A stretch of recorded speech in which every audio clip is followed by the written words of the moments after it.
안녕하십니까. 진세걸 사랑의 집 이사장 주수일입니다. 오늘은 그저 그런 남편을 신앙으로 인도해서 아주 행복한 삶을 누리고 있는 현대판 평강공주 한 사람을 소개하겠습니다. 부부 교사인 두 사람은 연애 시절부터 서로가 깊은 애정을 갖고 있었습니다. 그래서 신혼 초에는 그런 대로 잘 지냈습니다. 그러나 신혼기를 벗어나면서 유교적인 가정에서 자란 남편이 가부장적인 행태가 나타나면서 심각한 부부의 문제가 시작됐습니다. 남편은 미각이 예민한 편이어서 음식에 대한 투정을 많이 했습니다. 매운탕을 끓일 때에는 마늘과 생강을 듬뿍 넣어야 제맛이 나는 법이야. 이건 순전히 고춧가루 국물을 먹는 기분이군. 밥맛도 별로인 것 같아. 어떤 부인은 찹쌀을 섞어서 밥을 한다고 하더라고. 이런 투정도 한두 번이지 계속 나오는 데는 정말 기가 찰 노릇이었습니다. 한 번은 식사를 마친 남편이 아내에게 목욕물을 받아줄 것을 지시하고 욕실에 들어갔다 나오더니 도대체 목욕물 온도 하나도 제대로 못 맞추나 말이오 하고 야단을 했습니다. 아내는 치밀어 오르는 화를 꾹 참으며 묵묵히 욕실로 들어가 뜨거운 물을 더 틀어놓았습니다. 목욕물이 식었던 모양이었습니다. 내가 뭐 자기 목욕물이나 받아주러 시집 왔나? 자기가 할 수 있는 일도 꼭 나를 시킨다니까. 마음속에서 불덩어리가 끓어올랐으나 꾹 참았습니다. 그래도 이건 참을만 했는데 신앙생활에 대한 박해는 더 이상 견딜 수가 없었습니다. 예수를 믿는 사람들이 훨씬 더 양심이 없더라고. 형님이 교회 장로들한테 얼마나 돈을 많이 뜯겼는지 알아? 남편은 건설을 하는 시아주버니의 얘기를 하며 교인들에 대한 정죄를 일삼았습니다. 이것은 교회를 열심히 나가는 아내에 대한 무언의 압력이었습니다. 어느 날 남편으로부터 귀가 시간이 좀 늦겠다는 전화가 왔습니다. 마침 구역 예배가 있는 금요일이었기에 모처럼 기회를 얻었다고 생각하며 홀가분한 심정으로 구역 예배에 참석을 했습니다. 충만한 은혜를 받고 콧내를 부르며 집으로 돌아왔습니다. 그런데 어찌된 일인지 남편은 일찍 귀가해 있었습니다. 도대체 어디를 갔다 이제 오는 거요? 일요일도 아닌데 언제부터 평일날 교회를 나가지? 거의 말이 끝나기도 전에 남편의 억센 손이 아내의 성경과 찬송가를 가로챘습니다. 그리고 갈기갈기 찢어내 팽개쳐졌습니다. 너무 갑작스럽게 일어난 일이라 아내는 미처 손을 쓸 수가 없었습니다. 당장 달려들어 한바탕 싸우고 싶었으나 꾹 참고 그날부터 아내는 남편을 위해 중보기도를 시작했습니다. 그리고 최선의 서비스를 하면서 남편의 기분이 좋다고 판단되는 날에 슬며시 전도를 시작했습니다.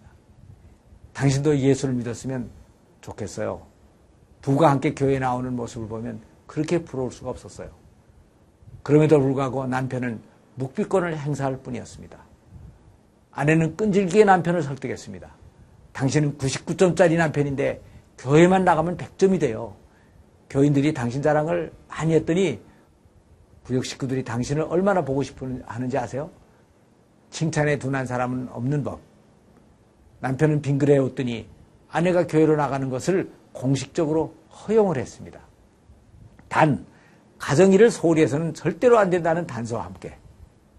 그래서 아내는 이 남편이 언제나 교회에 나갈 수 있을까 너무나 답답하고 막연하기만 했습니다.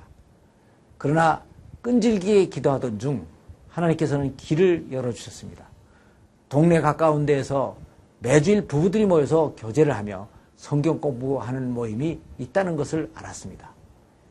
사회적으로 좀 괜찮은 사람들의 말을 무시하지 못하는 남편의 성격을 잘 아는 아내는 그 모임의 회장을 만나서 자기 남편을 개인적으로 초청해 줄 것을 부탁했습니다. 개인적인 초청을 하는 것까지 거절하기가 어려웠던지 할 수 없이 따라 나서면서 남편은 이렇게 얘기를 했습니다. 당신이 하도 부탁을 하고 그 회장이 자기 집으로 초대를 하니까 가기는 가지만 교회는 안 나가는 거요.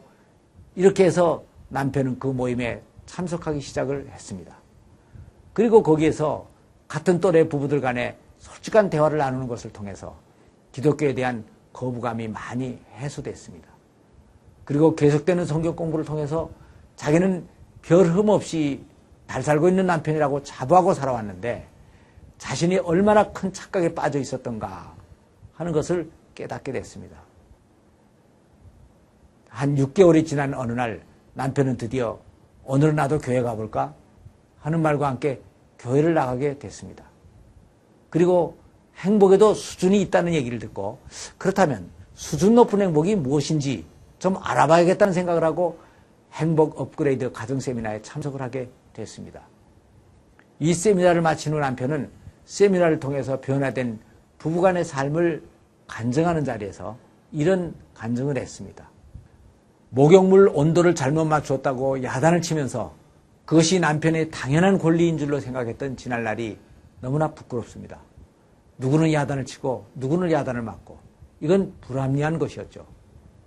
그래서 이번에는 내가 목욕물을 받아놓고 목욕물의 온도까지 잘 맞춰놓고 수건과 비누까지 가지런히 준비를 해놓았습니다. 그리고 여보 물 받아놓았으니 목욕하지 라고 했더니 이 말을 듣고 목욕탕에 들어간 아내는 계속 눈물을 흘리며 목욕을 했기 때문에 목욕이 끝나고 나올 때쯤에는 눈이 퉁퉁 부어 있었습니다. 그리고 나와서는 여보 고마워 하며 목이 메었습니다. 아내가 그렇게 행복해하는 것을 보면서 내 목도 메어오는 것을 느꼈죠.